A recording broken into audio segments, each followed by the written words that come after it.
chào mọi người. I hope everybody's great today. Today is gonna be a special day because today Cindy sẽ just chia sẻ cái deal này với mọi người ha. Cái deal hôm nay Cindy muốn chia sẻ là một cái special bundle. Cindy hỏi công ty để cho Cindy làm một cái bundle deal rất là đặc biệt cho mọi người. So this is a special deal because I just got confirmation from the company that I could do this. Normally cái deal này là mình bán là on sale 175 đồng. Nhưng mà hôm nay đó Cindy sẽ cho mọi người thấy cái set này là kêu là French Collection set. It's only going to be 125. So tụi em sẽ giảm giá thêm 40% from regular price 208 tới cái giá này đặc biệt là 125 đồng thôi. So today is only going to be 125 for a limited time, you guys. Cái sale này sẽ đi khoảng 3-4 ngày thôi ha. So starting from today until Sunday là tụi em sẽ có cái deal này. So 125 for the full French collection. So if anybody want to try hybrid gel but still nervous, I recommend you get this deal. Tại vì cái deal này là 125 đồng là nó sẽ có đủ thứ đồ nghề trong cái hộp này để cho mình xài luôn. So in the kit, để cho em share cho mọi người là cái kit này là cái gì luôn ha.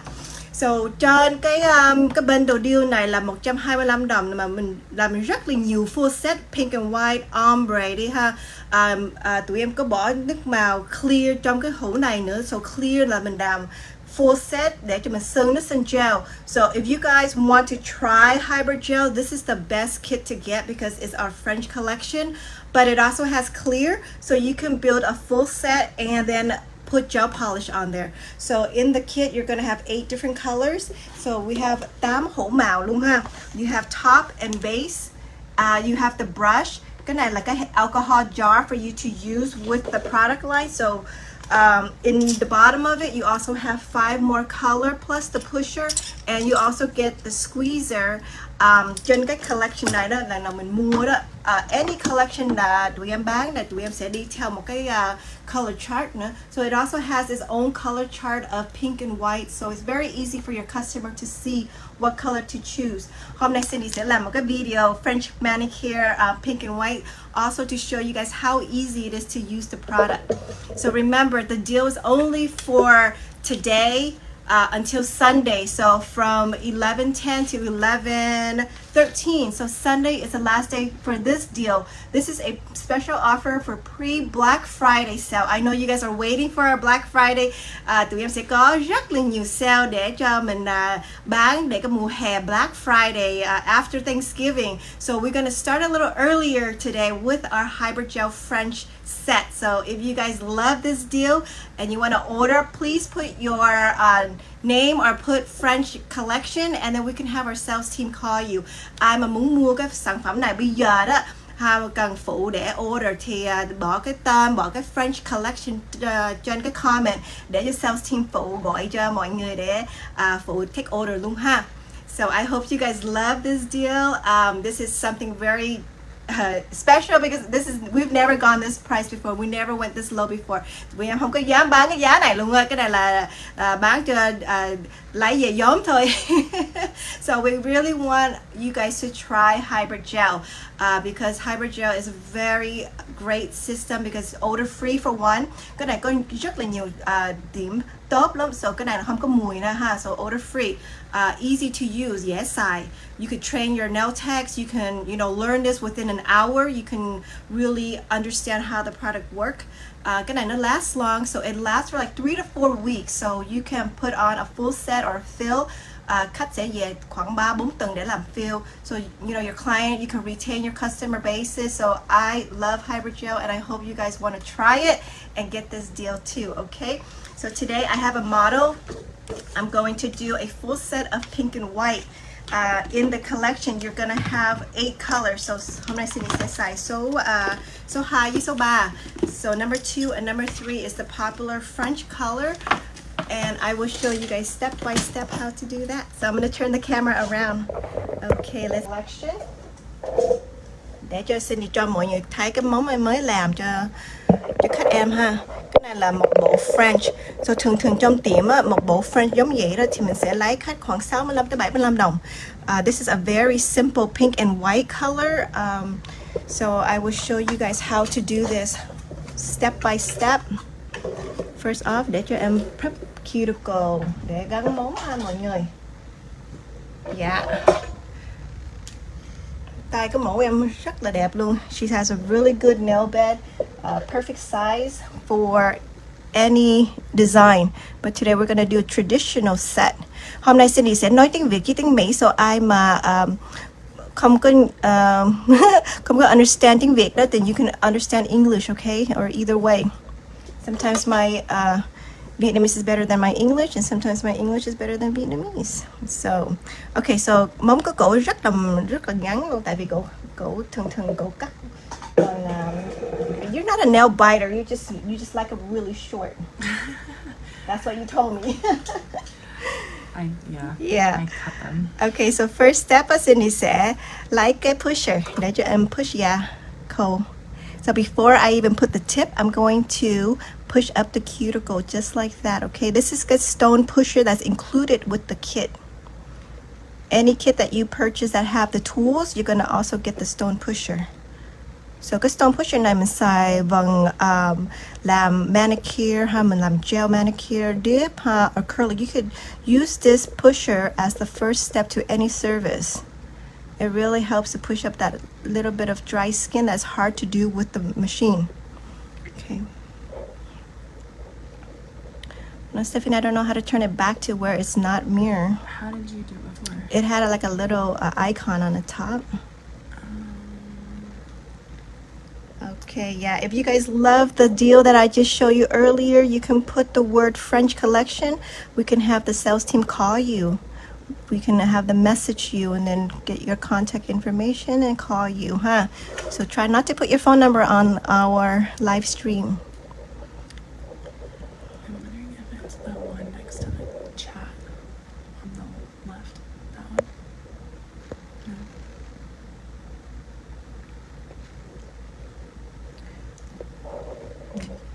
No. Okay. Để cho Cindy push up the cuticle. So you want to make sure that you take your time to do this part and don't skip on prepping. Tại vì prepping nó rất là quan trọng ha mọi người, especially là mình xài gel.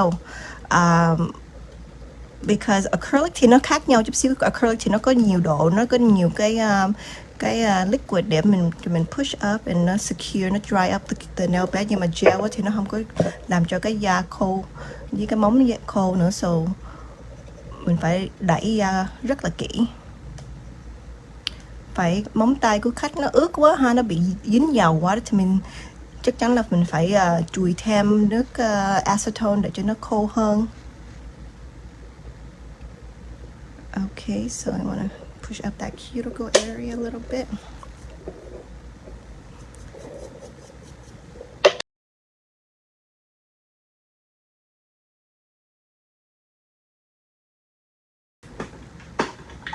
Hôm nay mình sẽ xài cái móng kêu là pointy extra long. Anytime Cindy làm bộ mới full set pink and white, thường em sẽ lựa cái tip mà natural, em không có lựa cái tip mà clear. Tại vì cái này đó thì cái natural màu thì nó sẽ che nhiều cái độ xấu ở dưới. So usually when I do a full set of pink and white, I like to choose the natural color tips instead of the clear ones.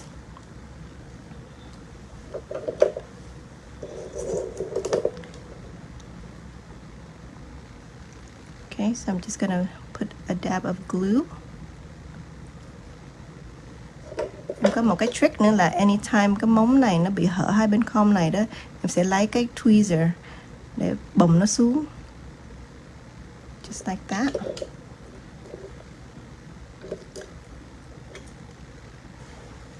Yeah, Susie got on live. Susies are one of our best customers. She always gives a lot of feedback and she buy every single color that always comes out. So right now, tụi em có 78 màu lận trên cái collection của T.A.P. So we have a total 78 colors, you guys, 6 collection.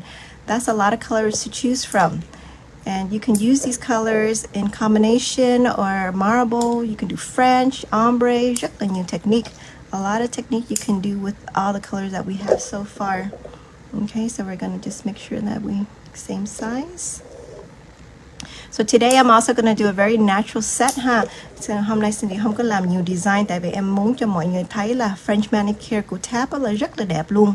Very natural, very tự nhiên.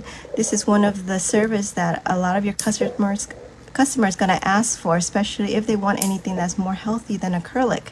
So I want to show you guys just the basic technique on how to do French.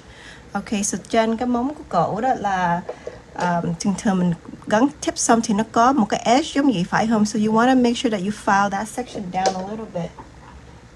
Cindy sẽ tiếp tục xài cái bit diamond bit này luôn để cho em prep cuticle. Hồi nãy prep cuticle xong rồi bằng cái stone pusher, nhưng mà bây giờ đó Cindy sẽ chạy máy luôn. So when I use the drill, I'm gonna also use the bit all over the tip and the natural nail bed. So all in one step, okay? I don't have to use the paper sander tại vì this bit is gonna replace that. Cái đầu dũ này thì mình sẽ tha cho cái đầu bằng giấy, so you don't have to worry about being too rough. Cái này nó very safe. Okay, especially là nào mình làm French á, hai bên cong này là mình phải để ý là đừng có cho nó bị hở. So phải cái tip nó bị hở lên á thì mình gắn chút xíu gel vô nữa, chút xíu glue chứ. Không thì mình sẽ dũa nó ra để cho nó even. Cái phần cuticle này là phải cái da nó khô quá đó thì mình sẽ để ý, mình sẽ dũa nó thêm, đẩy cái da nó cho nó cao chút xíu. So if you have any issues with the hydrogel lifting, a lot of time is because the cuticle is still very thick around the skin area and you didn't push it back enough, or the client maybe has a lot of moisture on their nail bed or in the cuticle. Cái cuticle, cái phần nó đang bị dính da hay nó bị ướt quá hay nó bị dính dầu. So make sure it's very, very dry and clean it up really well. You don't need to add primer or bonder with hydrogel tại vì cái base gel của T.A.P thì nó có sẵn xong rồi, nó để sẵn cái formula là nó có primer với bonder. So try not to use any chemicals that you don't have to. That's one of the benefit about T.A.P là mình không có cần xài nhiều cái sản phẩm khác để cho cái product nó work. Okay, so Cindy sẽ make sure là hai bên cong này nè ha, rất là quan trọng là cái móng nó sẽ nằm xuống, đừng có cho nó bị hở.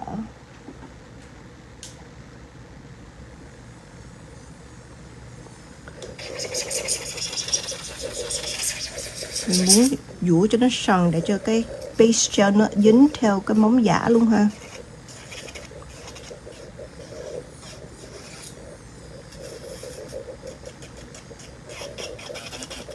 Hôm nay Cindy sẽ làm pink and white mà bằng cái độ cắt bằng cái độ sắt. Okay, so you want to just take a look at it a little bit more. Phải cái da khô nó chưa đủ push up thì mình sẽ đẩy nó thêm.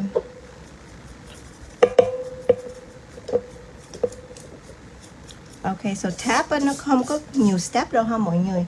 It's a very simple system. Mình có một step là nó là cái I gotta turn this backwards so they don't. Cái này là cái base gel primer, nó có bonder với primer xong rồi ha. So em sẽ bỏ một lớp mỏng thôi. So make sure you start from the cuticle area and stay away from the skin. And just one thin layer over the entire nail bed. Nhớ là mình sẽ bỏ một lớp mỏng thôi, đừng có cho nó đụng cái da. Đụng da đó thì em sợ là cái base gel nó sẽ nở lên da, and then mình đắp lên cái T.A.P thì nó bị hở, nó không có nằm sát vô cái nail bed. Okay, just one thin layer. Cái lớp này đó mình phải hơ đèn cho nó 30 giây ha. Tại vì sometimes phải khách nó vô da cái đèn thì sometimes nó chưa có đủ hơ. Phải cái base gel nó đang ướt, nó không có đủ hơ đó thì mình sẽ có xảy ra cái chuyện mà nó bị hở. Tại vì cái base nó chưa khô. So make sure you have your client in the dryer for at least 30 seconds with the base gel. I know one time my client, she took her hand out to grab something and I didn't know. And so the base gel was kind of interrupted with the curing. So she put it back in, but I thought she already had 30 seconds, but it was only actually like 15 seconds. So if your base gel is not cured completely, at least 30 seconds minimum, then you're gonna have a problem with the rest of the service. So nhớ là cái base gel phải cho nó hơi đèn 30 giây đủ luôn ha. Okay, so bây giờ mình sẽ để vô máy. In the dryer. What's it say? I was trying to figure it out, but they all have like videos, and then I was trying to like, because there's like a video here, but I have it muted. I was trying to say. Okay. Mọi người có câu hỏi. Hi Susie, in my studio I now use more of Hybridgel dip in and gel X, but Hybridgel is my number one client loves to use. Thank you Susie for your feedback. Me too. Yeah, my client they only want to use Hybridgel now. Dạ chị Queen Lee ơi, làm sao không có bị lift hả chị? So Queen Lee hỏi là làm sao cho nó không có bị lift, là hồi nãy em nói là phải prep rất là rõ. Make sure là cái nail bed của họ không có bị ướt, không có bị dính vào. You know, phải có cái lớp nào có lần nào mà khách nó bị everything that you do is correct and they still hở đó, thì Cindy sẽ recommend là mình bỏ thêm một lớp base gel nữa. So you could do base gel twice. I know some of my nail tech they do the base gel 2 layer and they say it works better for them. So that's something that you can also try. And make sure là mỗi cái lớp mình bỏ lên là nó sẽ hơi đèn cho nó at least 30 seconds ha. Ok, trong cái hũ alcohol này đó thì Cindy sẽ bỏ 70% regular alcohol. Okay, so I'm going to start with number 3. Cindy sẽ bóp ra đủ màu hồng để cho em bỏ lên cái nail bed này.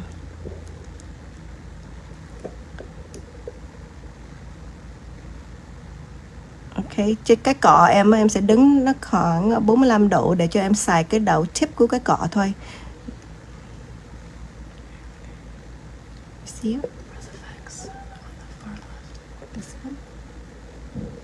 And there should be, oh shoot, it's not coming out. On the bar on the bottom, there's supposed to be like a setting, like a tool. Ok, để cho em chỉnh nha, để cho mọi người thấy rõ hơn ha. Okay, so right now, It's not looking the same as this. Cindy sẽ make sure that you tap the pink evenly. Cái phần cuticle thì em sẽ để cho nó hơi mỏng, nhưng mà cái phần nail bed á, tại vì Cindy sẽ cắt bằng cái độ sắc, so make sure that the nail bed area in the center has to be thicker than the cuticle area, because when we cut with the metal cutter, it has to be even and not too skinny. So bây giờ Cindy sẽ xài cái độ sắc này để cắt ha. Tại vì cái móng có cỡ hơi to đó thì usually Cindy sẽ xài cái móng cái size nhỏ hơn, nhưng mà cái móng của nó hơi to, so em sẽ xài 2 size thôi. So you want to go with the size larger than the actual nail bed. So là nào mình cắt bằng cái độ sắc này đó, mình phải đi cho nó hơi to chút xíu để cho nó vần, để cho nó cắt rất là chính xác luôn. So you guys see that? Very clean. Cái này mình không có cần hơi đèn liền, nhưng mà phải mình chưa quen á, thì em recommend là mình sẽ hơi đèn cho nó at least, you know, halfway là 30 giây để cho mình làm cái móng tiếp theo. Phải mình làm 2 tay đó thì nó không có cần nhín đèn, mình làm một móng mình bỏ vô máy, mình lấy cái tay kia để mình làm.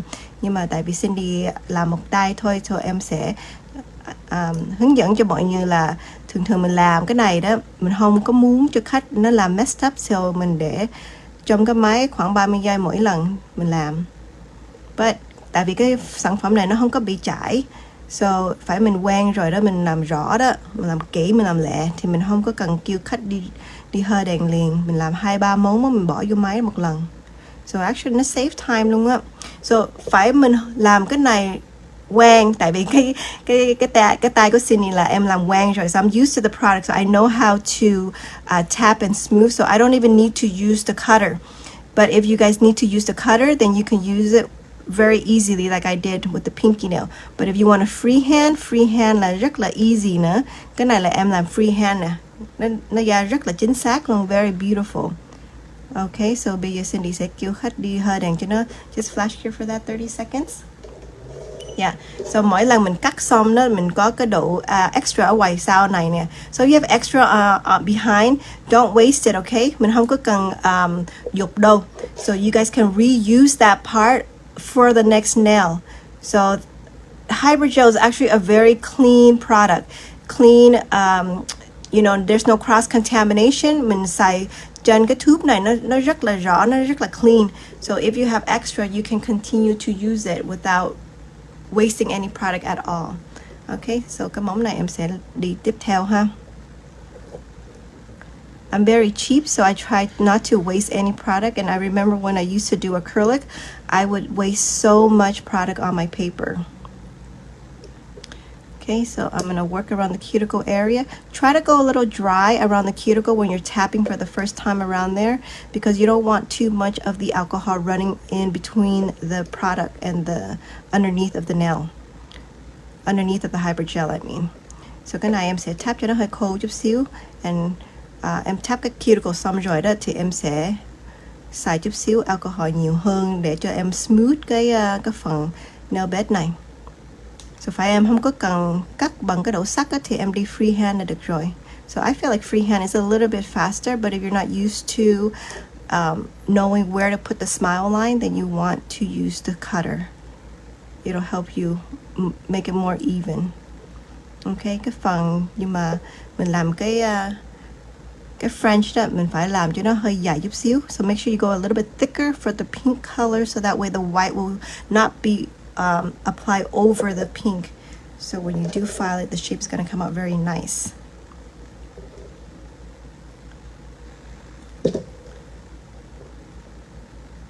Okay, so for each nail, you just put a little ball right on top, and then you work around the cuticle.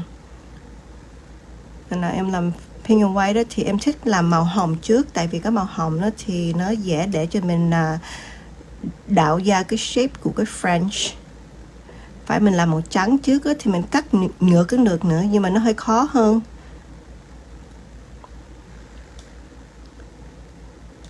So you can also cut the French first if you like, or you know, have the white tip as your first layer. But to me, it's a little bit harder. Doing the pink first is definitely a lot easier, because I can see like on each side exactly where it is, and it helps me to determine if it's even with the other nails. Okay, so cái này em sẽ bỏ vô máy ha. So go ahead and put that in the dryer. Okay, so the thumb, you're gonna need a little bit more. See, if you guys see my paper, I have no waste at all. Rất là sạch sẽ luôn.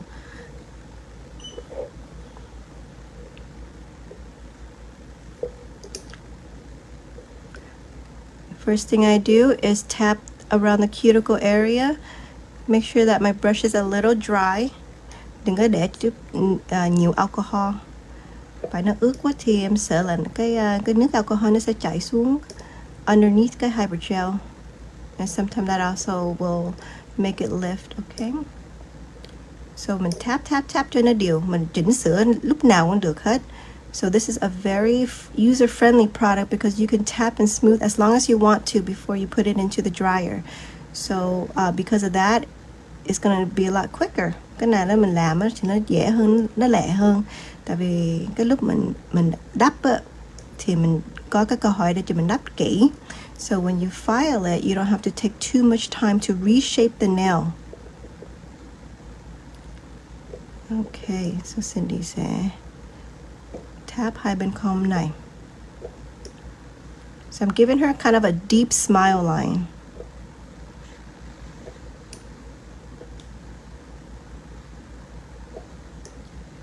For me, I like to freehand it because it's easy to work with. The pink doesn't run. Wherever I put the product, it stays there until I want to fix it. Okay, so mình sẽ hơi đèn cho nó 60 giây. So full cure for hybrid gel is 60 seconds, okay? So make sure, oh, it came back. Maybe when I did yeah. I think when I adjusted the filter, it came back to the mirror.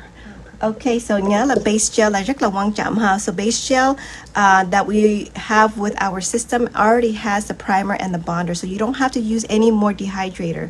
Mình không có cần xài thêm cái nước nào before mình bỏ cái base gel.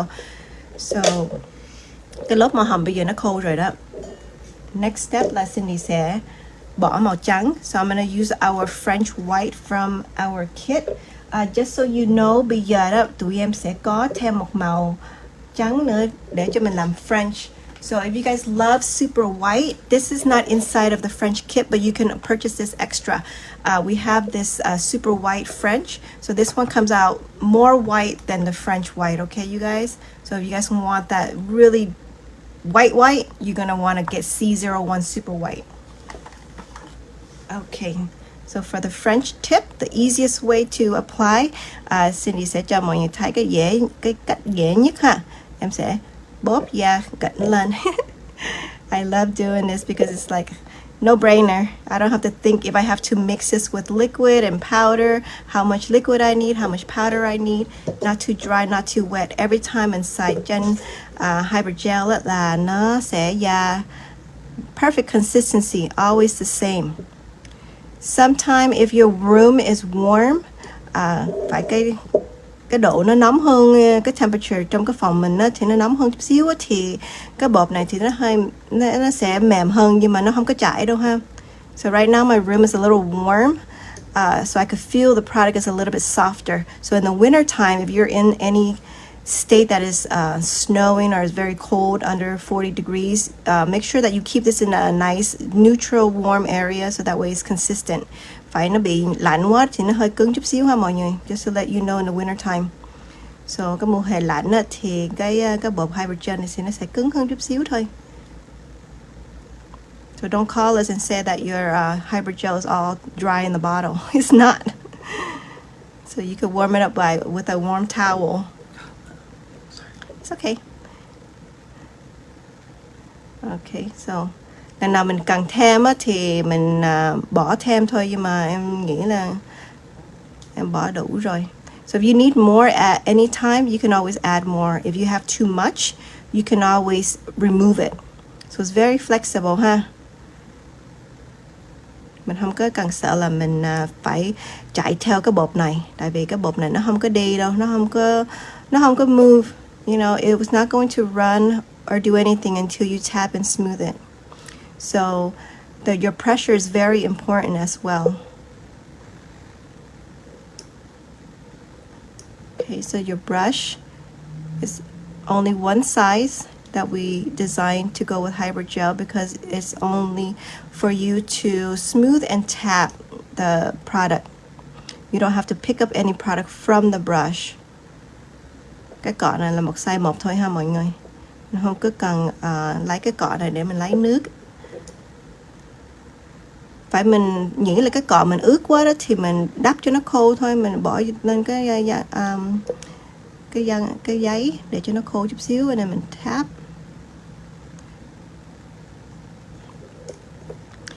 Em guarantee là mọi người, if you try this for the first time, you're gonna think this is not that hard. You're gonna be surprised on how easy it is. So mỗi lần mình hơi đèn thì mình sẽ hơi đèn cho nó 60 giây ha. Okay, so for the thumb, I'm gonna cái màu trắng là rất là quan trọng ha mọi người. Like if you guys do pink and white, you will notice that the white needs to cure at least 60 seconds. Nhớ là lần nào mình hơi đèn cho cái màu trắng là mình đừng có đi vô cái máy, mình phải hơi đèn cho nó đủ 60 giây trước sau mình làm cái móng kia, because cái màu trắng thì nó có rất là nhiều pigment. So the other colors are okay if it's a little bit more clear, then it's okay. And if you apply a very thick layer, then you have to make sure you cure at least even up to 2 minutes, just to make sure that it's enough in the LED. especially the color super white ha. Cái màu super white đó mình sẽ hơi để cho nó đủ 60 giây ha. Sometimes mình phải hơi thêm nữa, hơi thêm 1 giây nữa để cho nó make sure chắc chắn là nó khô all the way through. Ok, so Cindy sẽ tap cái màu trắng này. Cái màu French trắng này nó thấy rất là tự nhiên. So this is more of a natural French white.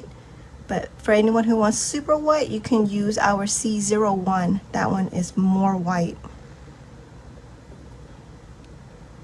Okay, you have extra, you could just cut it off, see, in the back of the brush.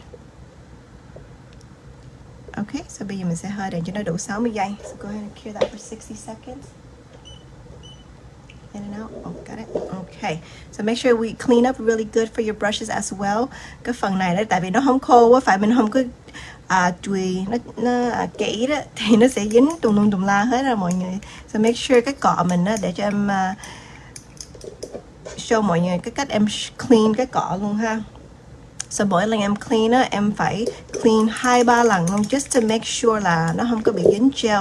Tại vì mình tap á, thường á, cái gel nó sẽ dính vô cái cọ mình. So we want to make sure you want to look in here and that is completely clean. So you don't have to spend too much time. Just have to wipe it like 2 to 3 times. That shows me that all of my gel is out of my brush, and when I do cover it, it's not going to get stiff because there's gel inside.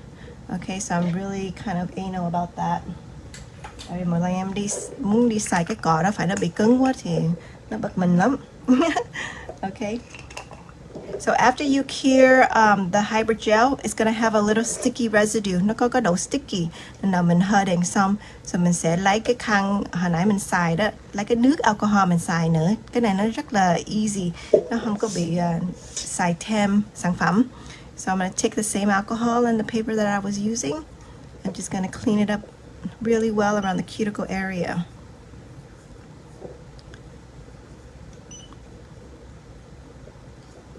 Phải mình không có chùi kỹ đó, lát mình lấy cái đầu dũa mình dũa cái phần cuticle thì nó sẽ bị dính.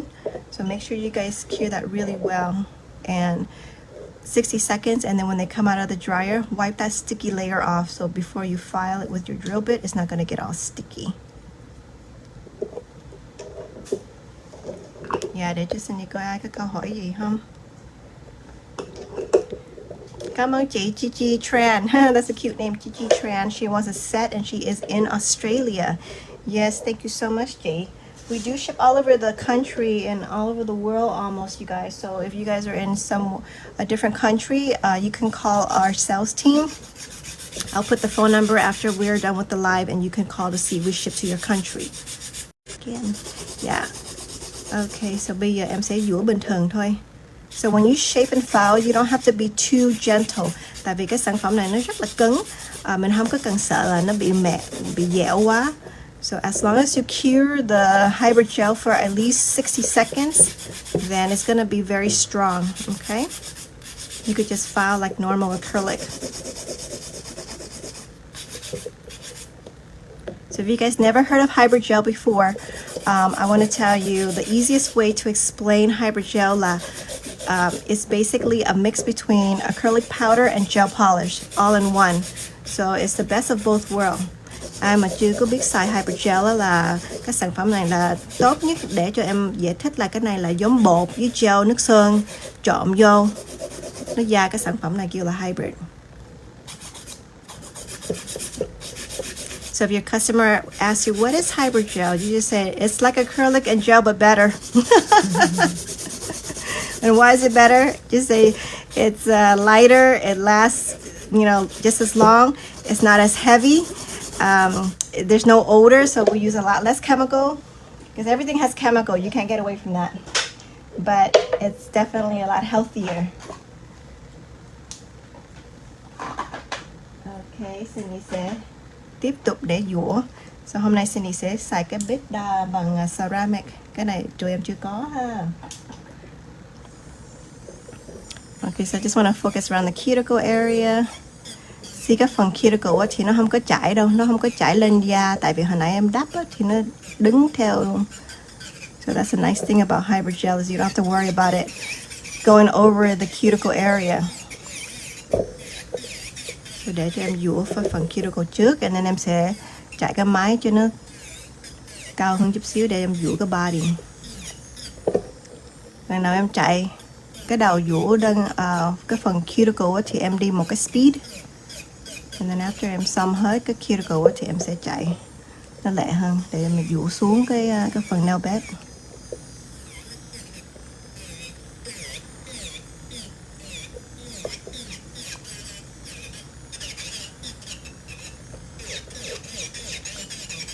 So this hybrid gel is good for anybody who loves to wear nails. So it doesn't matter if you're very active, if you are, just stay at home mom, if you clean a lot, if your hands are in a lot of water, it's still very good for anyone, office workers, athletes. So no limit. You could use hybrid gel for overlay too, over natural nail. I know a lot of people like to do that to build out their own nails, just to make it grow faster. And cái set mà French mình có cái màu trắng, màu clear chứ. So if you want to just build out a full set and put gel polish, you can do that with the clear. Sometimes I like using the pink to do the full set. Okay, so Cindy bây giờ sẽ dũa cái phần nail bed. So remember, the French white is kind of a natural white. It's not going to be super bright. So if you want the bright white, you can use our C01.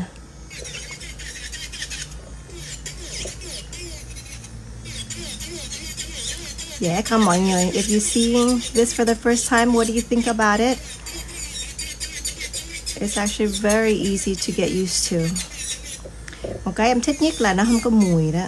And nó không có làm cho em nhức đầu. So I can work with hybrid gel all day long and it will not, give me a bad headache. Em nhớ là cái lúc em có tiệm đó, em làm more than 10 hours a day. Mỗi ngày dũa nail 10 tiếng đồng hồ luôn. Nhưng mà hửi cái mùi liquid đó, trời ơi. Nhưng mà cái lúc đó em đâu có biết đâu. Cái lúc đó mình đang kiếm tiền, so mình không có nghĩ tới cái health của mình. Nhưng mà bây giờ đó em nhồi đi, em chuyển qua làm bộ acrylic thì chắc em xỉu luôn á.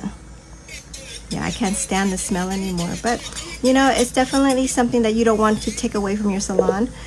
Phải tiệm mình có nhiều khách quen làm bột rồi đó, thì mình không có phải là mình kêu tiệm sẽ chuyển qua cái phần hybrid gel, không. Mình nói là mình add thêm cái service này vô tiệm thôi. So you could add hybrid gel into your salon menu. That way you don't lose any clientele. Offer them something a little different.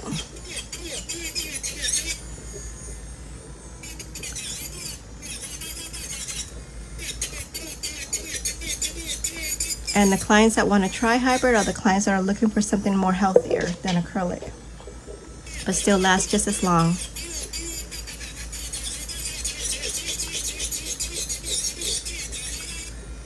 And you don't have to soak off each time too. You can do a fill with hybrid gel. Nào khách vô mà có bộ acrylic á, mình làm fill bằng hybrid gel cũng được nữa. Mình không có cần tháo dâu nguyên móng ha mọi người. That's another selling point for your customer is they don't have to take off the full set of acrylic. If they come in and they have a good set and you want to just do a fill, you can start changing them to using hybrid gel. You could use the clear or the natural pink to do a fill. So mình không có cần tháo dâu nguyên móng để làm fill. Even if they have hard gel cũng vẫn fill được nữa. Tại vì cái này là bằng gel, bằng bột mà. So you can convert it very easily. Okay, so bây giờ Cindy sẽ make sure cái shape nó chính xác. So I'm just gonna reshape it a little bit. Hai bên cong này. You guys see this is very easy, right? Super natural looking. Thường Cindy sẽ làm design nhiều, nhưng mà hôm nay em sẽ ép buộc để không có làm design. I'm gonna just try to stick with this French for you, just to show you this great deal that we have. Nhớ là cái deal mình có hôm nay đó là đi 4 ngày thôi ha. So hôm nay tới Sunday. Hôm nay tới Sunday là 4 ngày phải không? Lily là 4 ngày phải không? Hay 3 ngày vậy? today is 4 days, so 4 ngày thôi ha. So if you guys want this deal 125 đồng đó thì nhớ lẹ tay ha, because we only put a certain amount of inventory for the deal. We never went this low before. Thường thấp nhất là tụi em sẽ sell là 175 đồng. Nhưng mà hôm nay Cindy có cái cơ hội để em push ra cái sản phẩm này để cho mọi người thử luôn. Ai mà chưa có xài Hybrid Gel before and you want to try this, right now is the best time to get this deal. It's only $125 until Sunday, before Black Friday. Okay. So normally you don't have to take off each time the client comes in, but to take this off is you just take it off the same as you would acrylic. You have to file down about 70 to 85%. The thinner the better. I file 100%. I don't even soak them, but you file as thin as you can go, and then you soak in acetone for about 5 to 10 minutes, and it's going to become softer to where you can just buff it off. So nhâm nha là rất là dễ luôn ha, nó nhâm giống dip như vậy đó. Mình phải mài xuống sắp hết rồi, and then mình wrap bằng acetone khoảng 5 tới 10 phút, and nó sẽ mềm, nó sẽ become rất là mềm để cho mình dũa da thôi. Ok, so bây giờ đó Cindy sẽ finish off with top gel. So cái top gel là cái sản phẩm của T.A.P luôn ha. Cái top gel này nó xài được lên nước sơn gel cũng được nữa. So you could use our top gel over any gel polish as well. It's a universal top. So bây giờ Cindy sẽ bỏ top nguyên móng luôn. Cái top gel này nó rất là bóng luôn ha. It's gonna be super shiny. So normally you do hybrid gel on the nails. You don't have to take it off. I would recommend at least every 6 months or so, because that means they're going to come back for at least 6 fills to 8 fills. You can then remove everything and start over. Lần nào mình muốn tháo da đó, thường một năm á, mình sẽ tháo da bộ full set khoảng một lần thôi. So you don't have to really remove it if you don't see anything wrong with the bottom. But if the client always change color, tại vì bây giờ tụi em có 78 màu, phải khách nó đổi màu hoài đó. Tại vì cái này mình đổi màu được nữa. Phải đổi màu xiên á, thì chắc ở dưới thì có rất là nhiều màu, thì cái lúc đó thì mình sẽ làm full set nhiều hơn. Thường á, mình không có cần tháo ra để làm full set. Okay, so go ahead and put this in the dryer. Okay, so again, để em cho mọi người thấy cái deal mình flash bên hôm nay ha. So this deal is only for 4 days, 4 ngày thôi ha. Em in ra để cho nó dễ coi. Special Black Friday, pre-Black Friday sale luôn. Trong cái box này thì mình sẽ có 8 màu, một chai base, một chai top, một cái cọ hybrid gel, một cái stone pusher, một cái hũ để đựng alcohol, một cái squeezer, and also nó đi theo cái bảng màu nữa. So thường cái giá đó là 250 cent, nhưng mà bây giờ đó là 125 thôi. So you guys hurry up and get on the website. It's only for a limit of time. This deal is gonna end on Sunday because we're gonna start to do more of our Black Friday sale. So I got the okay from the company just to run this deal for 4 days. So you guys, hope you guys get it and start offering hybrid gel in your salon. And if you already have hybrid gel, this is a good time to buy your refills. Thank you so much, you guys. Cảm ơn mọi người đang coi live hôm nay. I will hope to see you again. And if you have any questions, you can always leave your comment with us. Cảm ơn ha. You guys have a great day. Thank you.